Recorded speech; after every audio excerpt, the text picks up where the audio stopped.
عقیدے کی جو دلیل ہے وہ بڑی مضبوط ہے. تو اب یہ دو چار باتیں کر کے میرا دل چاہتا ہے کہ میں بات کو تھوڑا سا کھولوں کہ یہ بات میں کیوں کر رہا ہوں کہ کلمے کی ابتدا بھی شہادت سے ہے، اسلامی سال کی ابتدا بھی شہادت سے ہے، اور محرم الحرام میں دین کی حفاظت بھی حسین کی شہادت سے ہے. اور حسین کی شہادت ہونے سے پہلے حسین کو بنیاد مل چکی تھی اپنے بابا کی شہادت. تو شہادت حسین کی بنیاد ہے مولا علی کی شہادت. مولا علی کی شہادت ہے عثمان کی شہادت. عثمان غنی کی شہادت ہے فاروق اعظم کی شہادت. اور یہ ساری شہادتیں بنیاد بن جاتی ہیں ابو بکر الصدیق کی صداقت. اور صداقت وفادار ہے محمد مصطفیٰ کی رسالت سے. تو شہادتیں صداقتوں کے پیچھے کھڑی ہیں، اور صداقت محمد مصطفیٰ کے ساتھ کھڑی ہے. اور محمد مصطفیٰ دنیا کی تو میں بات نہیں کرتا، لیکن قیامت میں آنکھیں کھول کر دیکھ لینا، جہاں مقام توحید ہوگا اسی مقام توحید کے ساتھ محمد مصطفیٰ کی شفاعت کی کرسی بھی لگی ہوگی. مقام شفاعت حضور فرماتے ہیں قیامت کے دن اللہ رب العزت کے دائیں جانب میرا مقام ہوگا، اور شفاعت کی کرسی پر میں برا جمان ہوں گا. اور میرے برا جمان ہونے کے بعد، تشریف فرما ہونے کے بعد، رب کائنات قیامت کا دن ختم نہ کرے گا جب تک مجھ سے پوچھ کر، شفقت فرما کر پوچھ کر کہ اے حبیب اب تو راضی ہے؟ پوچھ کر کہ اے حبیب آپ راضی ہیں؟ میں عرض کروں گا مولا میں راضی ہوں، میں خوش ہوں.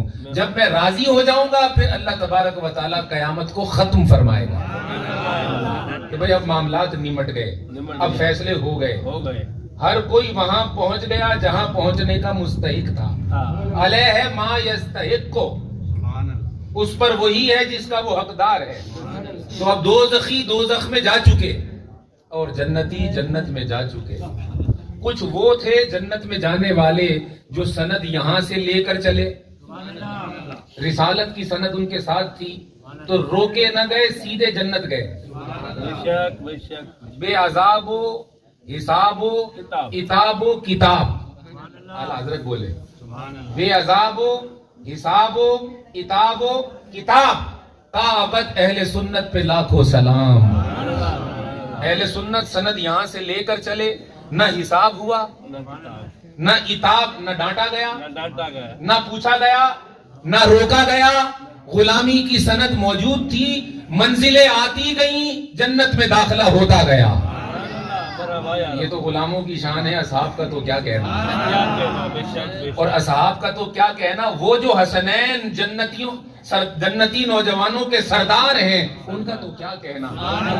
پھر ان جنتی نوجوانوں کے سردار کے بابا کا کیا کہنا. تو یہاں علی لوگوں کو سمجھ نہیں آتا، نبی آخر الزمان کا تو کیا کہنا. کہ کلمے کی بنیاد بھی شہادت ہے. اشہدو میں گواہی دیتا ہوں کہ اللہ کے سوا کوئی معبود نہیں ہے. تو کلمے کی بنیاد بھی شہادت ہے. اور شہادت کی مجسم تفسیر اور شہادت کی تصویر عظیم اللہ کے محبوب صلی اللہ علیہ وسلم کی بارگاہ میں ساری جمع ہیں. شہادتیں اہل بیت نے بھی دی ہیں اور شہادتیں اصحاب نے بھی دی ہیں، اور دونوں کی شہادتیں اپنے اپنے مقام پر نرالی شان کی مالک ہیں. اور یہ میں کوشش کرتا ہوں اس بات کو سمجھانا ضروری سمجھتا ہوں کہ دیکھیں، اللہ کے رسول صلی اللہ علیہ وسلم کی سنتوں کے مابین کوئی تقابل نہیں ہوتا. تقابل کا ترجمہ آتا ہے آپ کو؟ مقابلہ کرنا. یعنی حضور کی سنت کے بارے میں آپ کو علم ہوا کہ ایک چیز حضور کی سنت ہے، اور پھر آپ کو ایک نئی سنت کا علم ہوا، مثلا سیدھے ہاتھ سے کھانا سنت ہے، یہ علم ہو گیا. پھر بسم اللہ پڑھ کر کھانا سنت ہے، یہ 2 سنتیں ہو گئیں. پھر اپنے سامنے سے کھانا یہ سنت ہے، 3 سنتیں ہو گئیں. پھر 3 انگلیوں سے چھوٹے چھوٹے نیوالوں کے ساتھ کھانا سنت ہے، یہ 4تھی ہو گئی. پھر سبزیوں میں آپ کو معلوم ہو گیا کہ کدو شریف حضور کو پسند ہے، سنت ہو گئی. پھر حضور کو گوشت بھی پسند تھا، گوشت کھانا بھی سنت ہوگا. یہ اب سنتوں کا علم ہوتا جا رہا ہے, سمجھانے کے لیے کہہ رہا ہوں. اب جب ان سنتوں کا آپ کو علم ہو گیا تو ان سنتوں کو آپس میں آپ موازنہ کر کے دیکھیں گے کہ اس میں بڑی کون سی ہے, چھوٹی کون سی ہے. نہیں سمجھے بات. اگر تعین کرنا بھی ہوگا تو حضور کی طرف دیکھیں گے کہ ان سنتوں میں حضور نے کس کو بڑھایا اور کس کو بعد والے درجے میں رکھا اور کس کو تیسرے درجے میں رکھا. تو یہ فیصلہ بھی حضور ہی کریں گے. ہمارے لیے تو ہم غلام ہیں, بس یہ علم ہو گیا کہ یہ سنت ہے. تو جو سنت ہے, غلاموں کو ہر سنت سے محبت ہے. ٹھیک ہو گئی بات. تو سنتوں میں مقابلہ اور موازنہ نہیں کیا جاتا, سنتوں پہ تو عمل کیا جاتا ہے. عمل کرتے جاتے ہیں, آپ کو فائدہ ہوتا جاتا ہے. تو جس طرح نبی کی سنتوں کے مابین مقابلہ اور موازنہ حرام ہے, منع ہے, اسی طرح نبی علیہ السلام کو اللہ پاک نے جو عظیم صحابہ عطا کیے اور جو پاکیزہ اولاد عطا کی, لفظوں پر غور, جو عظمت والے صحابہ عطا کیے اور جو پاکیزگی رکھنے والی اولاد عطا کی, دونوں کو اللہ تعالیٰ نے محفوظ بنایا. علماء بیٹھے ہیں یہاں, سمجھ آ رہی ہے بات کی. اپنے محبوب کو معصوم بنایا اور نبی کی اولاد اور اصحاب دونوں کو محفوظ بنایا. کس سے محفوظ بنایا؟ وہ جو دشمن مردود ہے شیطان, وہ رضی اللہ میں داخل نہیں, وہ علیہ لعنہ ہے, وہ مردود ہے, وہ مغضوب ہے, وہ دھتکارا ہوا, وہ راندہ درگاہ, وہ نکالا ہوا. اللہ اس سے ناراض, وہ اللہ سے ناراض. اللہ نے اسے دور کیا, وہ خود رب سے دور ہوا. اس نے لعنت کو اپنے لیے اپنے آپ کو لعنت کا مستحق ٹھہرایا, اللہ نے اسے لعنت کا توق پہنایا. اس نے سجدہ نہ کیا اور اللہ تعالیٰ سے بغاوت کر کے آمادہ جنگ ہوا اور اس نے کہا کہ میں تیرے بندوں کو بہکاؤں گا. تو جب سے اس نے اعلان کیا ہے وہ لعنت کا مستحق ہو گیا ہے اور رضائے خداوندی سے نکل گیا ہے. تو اب جو بھی اللہ کی رضا میں آتا ہے, اللہ پاک سب سے پہلے اس رضا والے کو اس سے محفوظ کر دیتا ہے. محفوظ عن الخطا کا مطلب کیا ہے بھائی؟ نہیں سمجھے بات. خطباء بیان کرتے ہیں, متکلمین نے لکھا ہے, لیکن عوام کو پتا ہونا چاہیے کہ محفوظ کا مطلب کیا. محفوظ کا مطلب یہ کہ جس کو حفاظت جس کی کر لی جائے وہ ایسا کام نہیں کرتا جو اس ملعون کی سنت ہو. اللہ, میں آگے بڑھ نہیں سکتا, اس مضمون کو مجھے چھوڑنا پڑے گا. لیکن عدالت کا حق ادا نہیں ہوگا, عدل و انصاف کا حق ادا نہیں ہوگا اگر اس کی وضاحت نہ کروں. اگر اس ملعون کی راہ پر کوئی ہو تو وہ اس راہ پر ہوتا ہے جس سے اللہ تعالیٰ نے ناپسندیدگی کا اظہار کیا. لا تتبعوا خطوات الشیطان, شیطان کے خطوط پر اور اس کی راہوں پر نہ چلو. انہ لکم عدو مبین, وہ تمہارا کھلا ہوا دشمن ہے, تو اس کی راہ پر نہ چلو. تو مولا کس کی راہ پر چلیں؟ فرمایا صراط مستقیم پر چلو. عرض کی مولا وہ کیا ہے؟ فرمایا میرا محبوب محمد مصطفیٰ صراط مستقیم والا ہے, اس کی راہ پر چلو. تو مولا کیا ہوگا؟ فرمایا تم محفوظ رہو گے اس سے. بشیر صاحب آپ سمجھیں گے اس جملے کو, محفوظ رہو گے اس سے, ممنون رہو گے میرے. ممنون رہو گے میرے, محفوظ رہو گے اس سے. تو میں نے صحابہ اور اہل بیت کو محفوظ کر دیا کہ شیطان کے خطوط ان کی زندگیوں میں نظر نہیں آئیں گے. نہیں آئیں گے, بالکل نہیں. اب جملہ سنیے گا اور بھلے داد نہ دیجیے گا.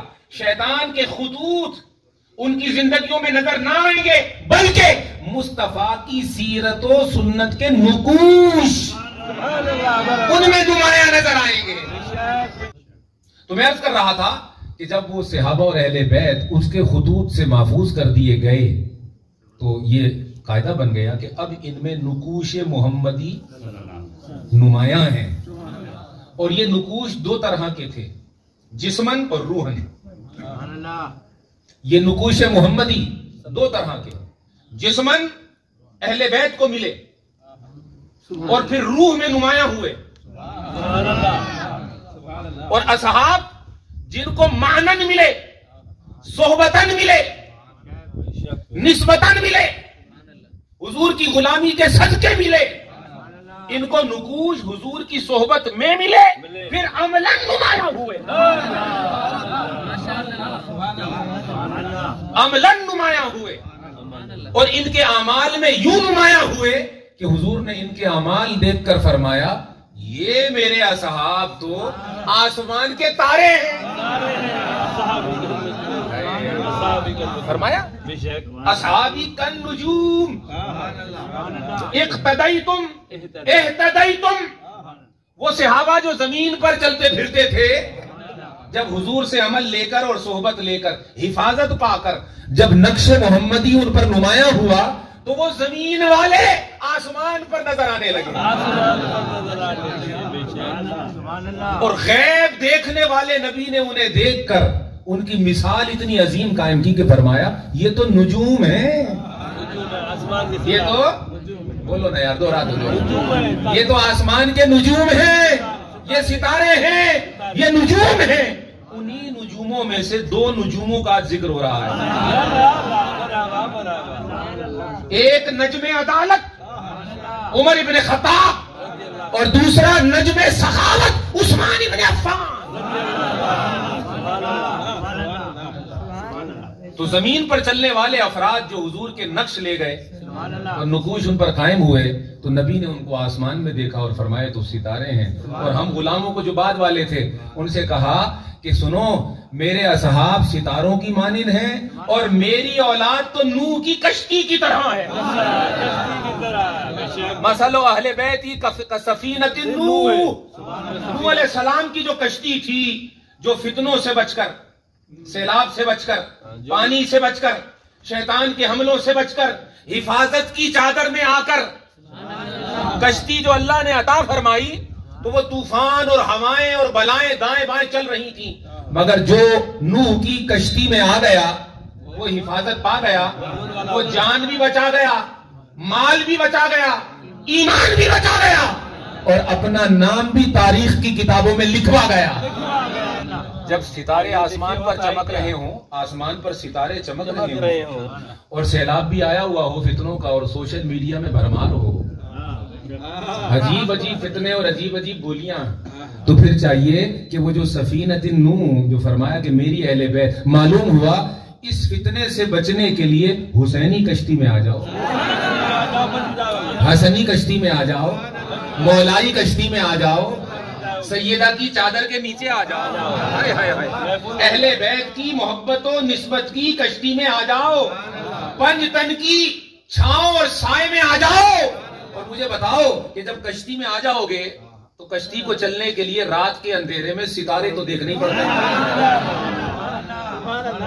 اب اگر کوئی بلال پر اور بشیر احمد پر اعتراض کرے کہ تم نے محرم کا آغاز ذکر فاروقی سے کیوں کیا، تو ان سے بول دینا کہ ہماری کشتی چل پڑی ہے، ہم اہل بیت کی محبت کی کشتی میں بیٹھ گئے ہیں، ہماری کشتی چل پڑی ہے، اور کشتی کو چلانے کے لیے تارے تو دیکھنے پڑتے ہیں۔ تو ہم ذکر اہل بیت، ہم ذکر اہل بیت، صحابہ کا ذکر چھوڑ کر کر نہیں سکتے، اور صحابہ کا دفاع اہل بیت کی محبت کے بغیر ہو نہیں سکتا۔ ہمارے لیے یہ دو نہیں ہیں، یہ ایک ہے، ایک میں بشریت کا رنگ ہے، ایک میں مصطفیٰ کی روحانیت کا رنگ ہے، ایک کو فیض ملا مصطفیٰ کے خون کا، ایک کو فیض ملا مصطفیٰ کے نور کا، ایک کو فیض ملا مصطفیٰ کے وجود کا، دوسرے کو فیض ملا مصطفیٰ کی صحبت اور ماحول کا۔ دونوں ہیں تو محمد مصطفیٰ سے لگے ہوئے، تو ہم تو سنتوں میں اوپر نیچر نہیں دیکھتے۔ تو جو نبی سے جڑے ہوئے ہیں اہل بیت ہوں یا صحاب، ہم ان کے اندر کہاں موازنہ مقابلہ کریں؟ نہیں سمجھے بات؟ اور دوسری بات یہ کہ جب ستارے کو دیکھو تو کوئی اعتراض کرتا ہے یار یہ ادھر کیوں ہے، یہ ادھر کیوں نہیں ہے، اس میں پہلے کون نکلا، دوسرا کہاں نکلا، تیسرا اور چوتھا اور آٹھواں اور دسواں یہ عدد گنتے ہیں ہم؟ ہمیں تو کشتی کو موڑنے کے لیے ضرورت ہوتی ہے کہ اس وقت کون سا ستارہ ہماری کشتی کو منزل مقصود تک پہنچا سکتا ہے، ہمیں تو صرف یہ دیکھنا ہوتا ہے۔ ہم تو جب مدینے کی کشتی میں بیٹھ کے نکلتے ہیں، جب منزل مدینہ ہوتی ہے تو اب ہم کشتی کو دیکھتے ہیں کہ منزل تو مدینہ ہے، اب نجم صداقت کو دیکھا جائے یا نجم عدالت کو؟ جب طوفان آتا ہے جھوٹ کا تو صدیق کی کملی، جب بے انصافی بڑھتی ہے تو عدالت کی چھاؤں، جب بخیلی اور کنجوسی کا حملہ ہوتا ہے تو عثمان غنی کی سخاوت، اور جب جہالت کا، بے علمی کا، بے عملی کا، سستی کا، غفلت کا اور مکاری کا حملہ ہوتا ہے تو پھر تو من کنت مولا فعلی مولا۔ تو جہالت سے نکلنے کے لیے سہارا لیتے ہیں علم علی کا، علم علی کا، نسبت علی کا، خدمت علی کا اور نعرہ حیدری کا۔ جب نعرہ حیدری ہوتا ہے ہر مشکل ٹل جاتی ہے، مدینے کی گلی مل جاتی ہے۔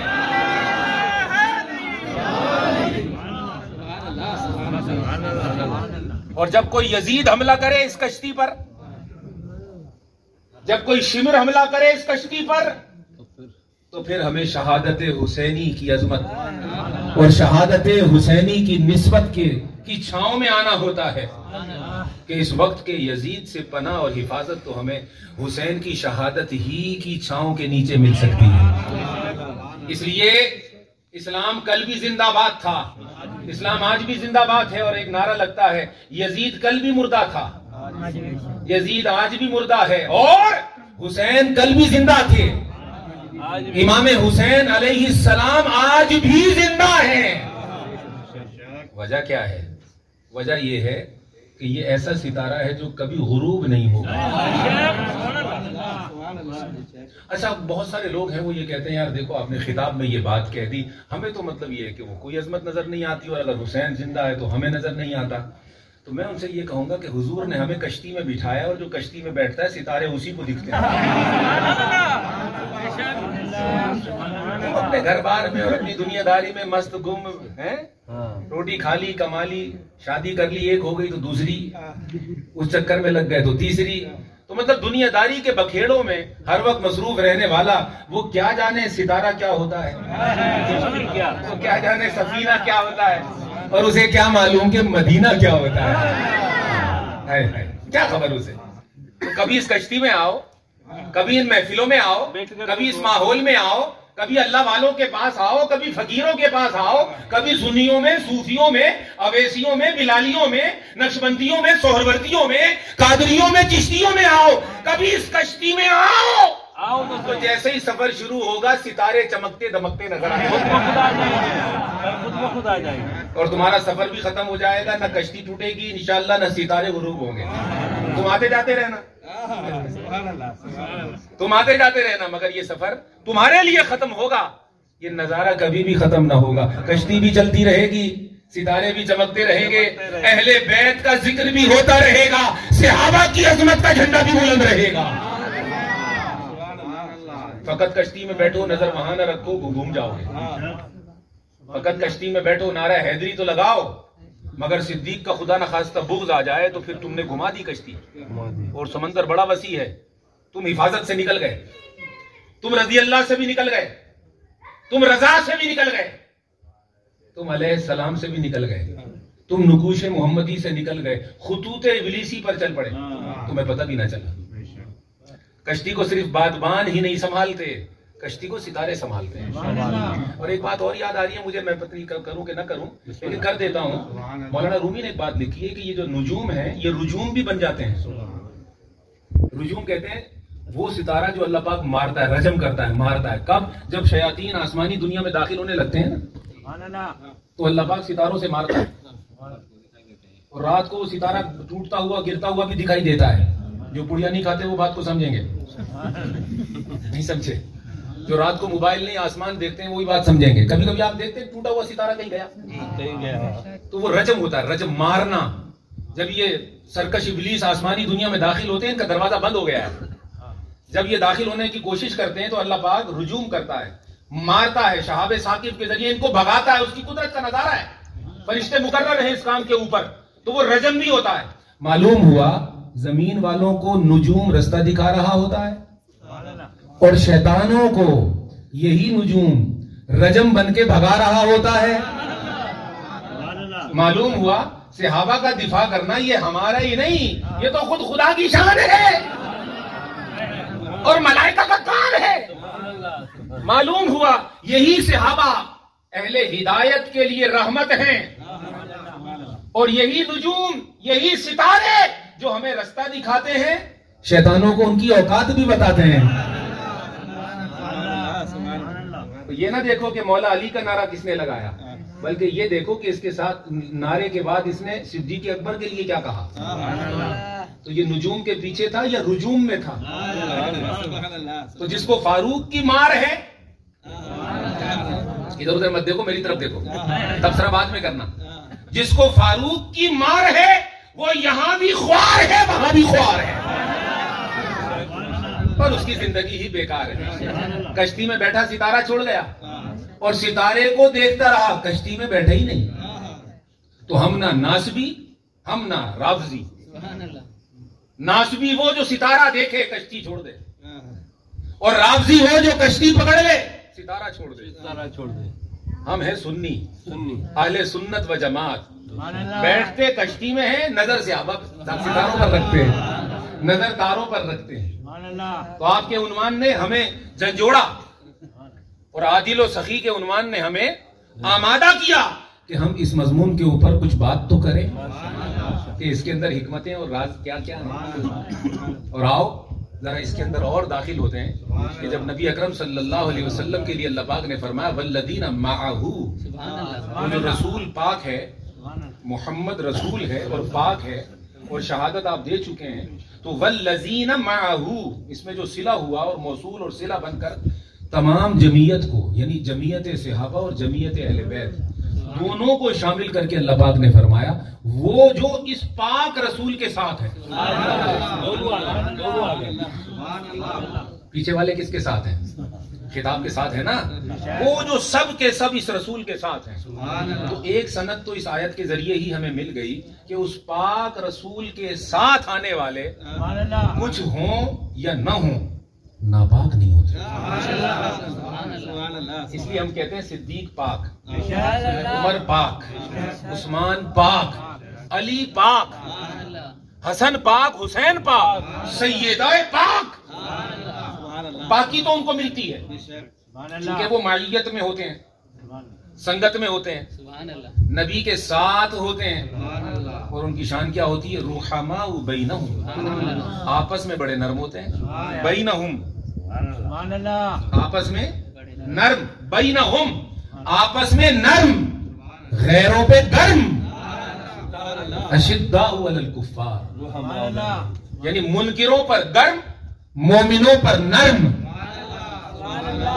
یہ ان کا رنگ ہے، یہ ان کا نقش ہے۔ کہاں سے ملا؟ اسی محبوب کی صحبت سے ملا۔ معلوم ہوا کہ یہ جو شدت کبھی آ جاتی ہے کفر کو دیکھ کر، یہ ہماری اپنی بنائی بھی نہیں ہوتی، یہ نبی علیہ السلام کی خیرات ہوتی ہے، یہ ان کی عطا ہوتی ہے، یہ ان کا کرم ہوتا ہے۔ اب آئیں، یہ جب کرم ہوا صحابہ کرام پر، تو چونکہ خصوصیت سے حضرت عثمان غنی اور عمر فاروق کا ذکر کرنا ہے، چند باتیں ان کی کریں تاکہ اس مضمون کے اندر ان کے جو واقعات ہیں وہ اس مضمون کی شہادت دے دیں کہ ہاں حق بیان ہو رہا ہے۔ جب حضرت عمر فاروق کا زمانہ آیا اور قبولیت اسلام کا وقت آیا تو اللہ پاک نے 39 مومن تو دے دیے تھے نبی کو، 39 پاک ہو گئے تھے نبی کی صحبت سے اور حفاظت میں آ گئے تھے، اور حضرت عمر فاروق ابھی باہر تھے، وہ صحبت میں داخل نہ ہوئے تھے۔ اللہ پاک کی بارگاہ میں ایک فیصلہ ہو چکا تھا، حضور حضرت عمر کو دیکھتے تھے، خطاب کے لڑکے کو نبی دیکھتا تھا، اور حشام کے بیٹے کو بھی نبی دیکھتے تھے، وہ تھا عمر ابن حشام جو بعد میں ابو جہل ہوا، اور یہ تھے عمر ابن خطاب جو فاروق اعظم ہوئے، جو صاحب عدل و انصاف ہوئے، جو مقام عدل پر فائز ہوئے اور عدالت کا نشان ہوئے۔ تو نبی علیہ السلام انہیں بھی دیکھتے تھے، نبی علیہ السلام انہیں بھی دیکھتے تھے، دونوں کو تو دیکھا نبی نے اور اندر تک دیکھا، اندر تک دیکھا۔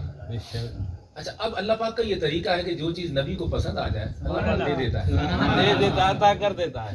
نبی علیہ الصلوۃ والسلام کے ظرف کا تقاضا یہ ہے کہ نبی علیہ السلام عجز و انکسار کے ساتھ اللہ کی بارگاہ میں اپنی درخواست رکھتے ہیں اور اپنا فیصلہ ضد کے طور پر نہیں منواتے، عاشق کے طور پہ عرض کرتے ہیں تاکہ ادب بندگی برقرار رہے. دونوں کو دیکھ لیا, دونوں کی صلاحیتوں سے نبی غیب دان واقف ہو گئے. ابن خطاب میں دیکھا کہ عدالت بہت ہے, عدالت بہت ہے, اللہ اللہ. اور ابن حشام میں دیکھا چالاکی اور ذہانت بہت ہے. چالاکی اور ذہانت بہت ہے, کیونکہ مکے کا سردار تھا, وہ بڑا ذہین تھا, فتیم تھا, اور اس ذہانت اور فطانت کی وجہ سے میدان بدر میں سب سے پہلے ابن حشام کے پاس گمراہوں میں سب سے بڑا جو ذہین ہے نا ابلیس, وہ بھی ابن حشام کے پاس آیا شیخ نجدی کے روپ میں. اور ابو جہل مشورے دیتا تھا نبی علیہ السلام کے خلاف, تو وہ اس کے پاس آ کر اس کو مزید اپنی ذہانت کے مشورے دیتا تھا کہ یہ بھی کرو, یہ بھی کرو, یہ بھی کرو, یہ بھی کرو. ایک دفعہ منصوبہ بن رہا تھا نبی علیہ السلام کو نقصان پہنچانے کا. پوری مجلس شورا قائم تھی, اور مجلس شورا کے اندر یہ سارے مشاورت کر رہے تھے. کوئی کہہ رہا تھا کہ محمد صلی اللہ علیہ وسلم کو ایسا کرو, ان کا بائیکاٹ کر دو. تو بائیکاٹ کا جو مشورہ تھا ابو جہل نے مخالفت کی اور کہا بائیکاٹ کر کے تو دیکھ لیا یار, جو اس کو ایک دفعہ دیکھ لیتا ہے, اس کی بات سن لیتا ہے, وہ تو دیوانہ ہو جاتا ہے, بائیکاٹ تو وہ کر ہی نہیں پاتا, کچھ اور سوچو. پھر مشورہ یہ ہوا کہ ایسا کرو کہ محمد صلی اللہ علیہ وسلم کو مکے سے نکال دو, اس سے واسطہ ہی نہیں رکھو, ملک بدر کر دو, وطن بدر کر دو. ابو جہل نے اس کی بھی مخالفت کی, اور مخالفت کر کے کہا کہ تم وطن سے نکالو گے, یہ جہاں بھی قدم رکھے گا وطن بنا لے گا. یہ جہاں بھی قدم رکھیں گے وطن بنا لیں گے. تم نے دیکھا نہیں تعلیمات کتنی سحر انگیز ہیں, اور کتنا اثر ہے ان کی تعلیمات کے اندر. تو جہاں بھی قدم رکھیں گے لوگ تو ان کے گرد جمع ہو جائیں گے, اور یہ دوبارہ ایک پورا جمع غفیر اور لشکر جرار بنا کر ہمارے اوپر حملہ آور ہوں گے, اور دوبارہ مکہ ہم سے لے لیں گے. تو یہ رائے بھی کوئی اچھی نہیں ہے. سب رائے توڑ رہا ہے ابو جہل توڑ رہا ہے. اب لگ گئے جناب بیٹھ کر کے, اب کریں کیا؟ تو ابو جہل نے کہا ایک بات ہے, اگر تم اتفاق کرو تو وہ کیا بات ہے؟ ابو جہل نے کہا میری رائے تو یہ ہے کہ محمد صلی اللہ علیہ وسلم کو قتل کر دیا جائے, قتل کر دو. اور قتل سے جان چھڑانے کا طریقہ یہ ہے کہ 40 قبیلوں میں سے ایک ایک فرد چنا جائے, ہر قبیلے کا نمائندہ, اور وہ جو 40 قبیلوں کا ایک ایک فرد ہوگا ان کو تلواریں تیز کر کے دی جائیں, ایک دفعہ میں ہی حملہ کر کے وہ محمد صلی اللہ علیہ وسلم کو معاذ اللہ قتل کر دیں. اس طرح سے 40 قبیلوں میں خون تقسیم ہو جائے گا, اور بنی ہاشم جو ہیں وہ 40 قبیلوں سے لڑ نہ سکیں گے, تو لازماً دیت پہ آ جائیں گے. تو ہم خون بہا 2 کا 3 کا 4 کا جتنا بھی مال تو بہت ہے دے کے معاملہ ختم کر دیں گے, دیت دے دیں گے. ہم قصاص تو لے نہیں پائیں گے, 40 قبیلوں سے کون لڑے گا.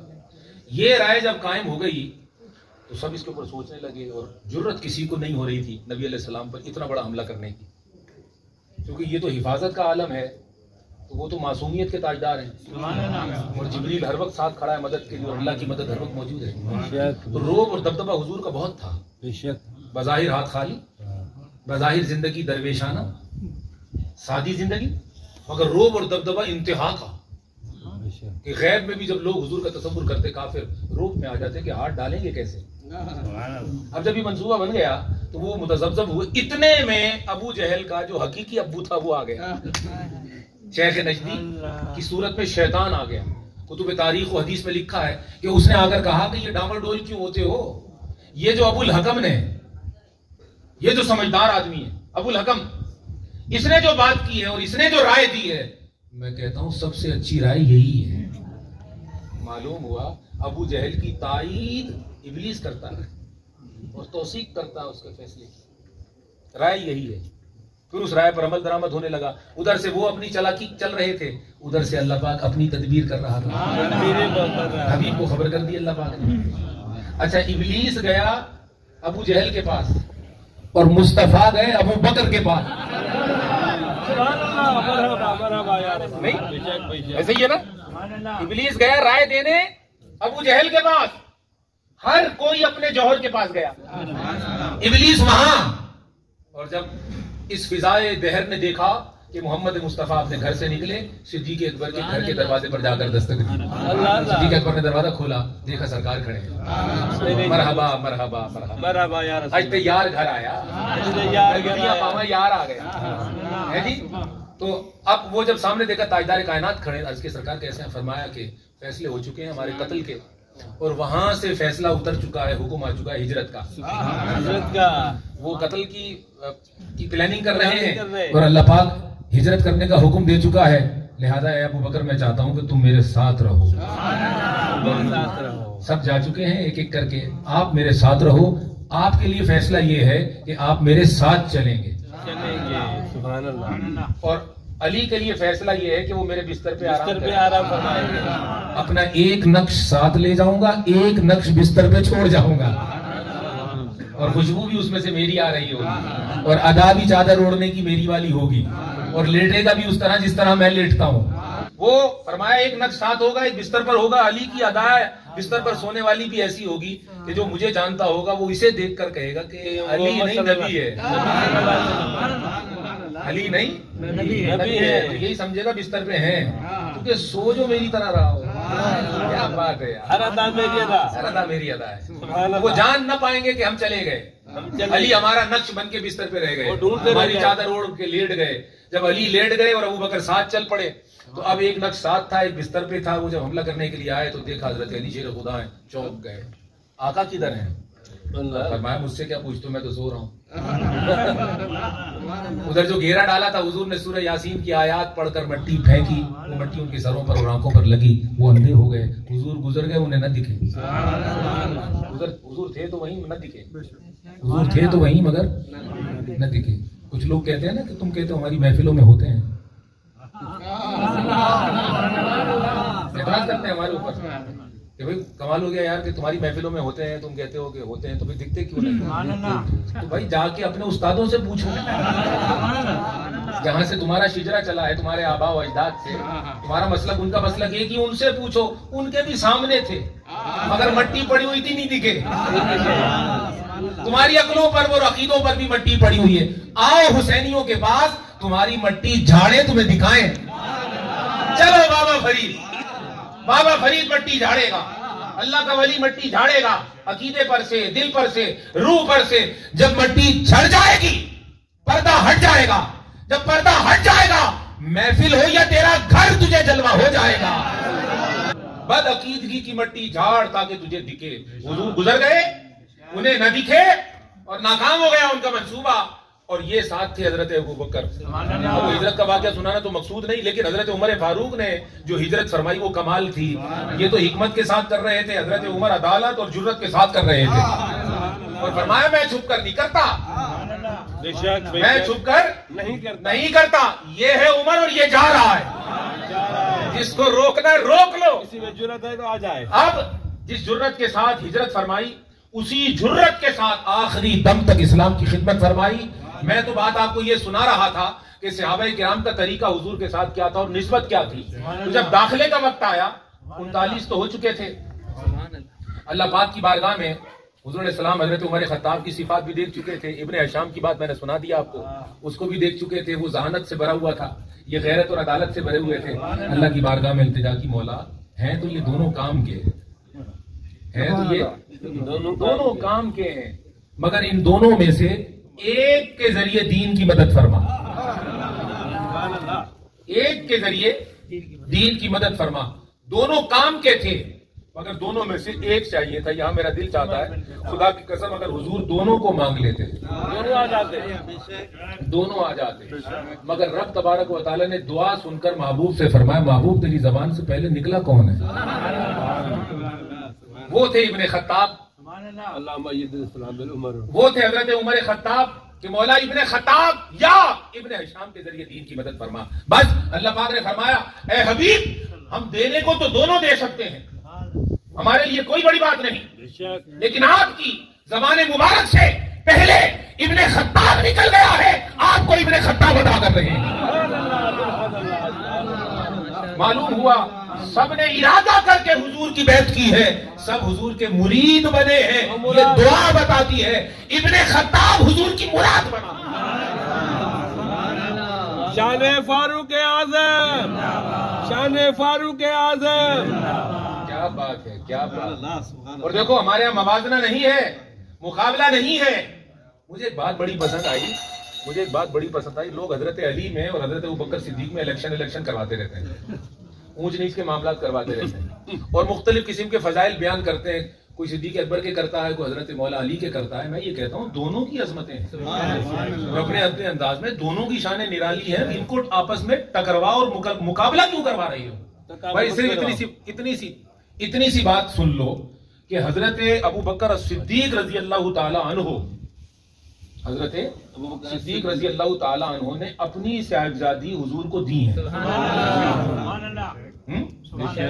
تو صدیق ہے، صدیق ہے، صاحبزادی ہے. تو صحابی نے اپنی بیٹی نبی کو دی ہے. یہ ابو بکر کی شان ہے. اور علی کی کیا شان ہے؟ نبی نے اپنی صاحبزادی علی کو دی ہے. وہ اور مقام ہے، وہ ایک شان ہے، وہ اور مقام ہے، وہ ایک شان ہے. تو اس میں مقابلہ اور موازنہ کیا؟ علی ہے، صدیق ہے، عائشہ صدیقہ ہے، سیدہ طیبہ طاہرہ ہے، وہ بھی عظمت والی اور وہ بھی عظمت والی. دونوں کے آگے ہمارا سر جھکا ہے. فرمایا ابن خطاب کو مانگا ہے آپ نے، یہ لیجیے. لیکن اب میں اپنے عقیدے اور ذوق کی بات کرنے لگا ہوں. جب دونوں کو اللہ پاک کی قدرت نے دیکھا ہوگا، ایک میں ذہانت ملی ہوگی اور ایک میں عدالت دکھی ہوگی. رب کی بارگاہ میں ذہانت قبول نہ ہوئی، عدالت ہوگی.